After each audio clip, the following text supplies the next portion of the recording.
সেই সুমন্দি দুলো ভাই কনে গেছে আল্লাহ জানে, দেখি ওই শালা কনে আছে।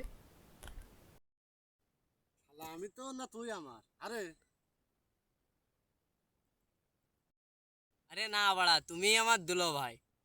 দুলো ভাই কি ভালো কি এই শালা? না বাড়া, তোমার শরীর স্বাস্থ্য ভালো আছে কিনা তাই শুনলাম। তুমি বাড়া খালি নেগেটিভ মুখ ওঠানো।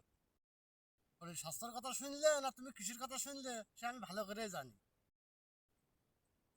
এই সুমন্দির কি কবা কও? ওর বাড়া, সুমন্দি তোমার আমি কইছি যে শরীর স্বাস্থ্য ভালো তো, তুমি খালি উল্টো লাইনে টানছো। আগে তোমার গাঁজা খাওয়ার কথা করছি না, ও গাছ দালো। দাঁড়া তো দেখে নি। আর বাল কাটা ফেলে বুঝা বান্ধে নিয়ে আমি চলে গেলাম। দাঁড়া শালা তুই দাঁড়া। হ্যাঁ আমি দাঁড়ায়, তুমি আমার ঠাপ দাও না, আমি বাড়ি চলে গেলাম।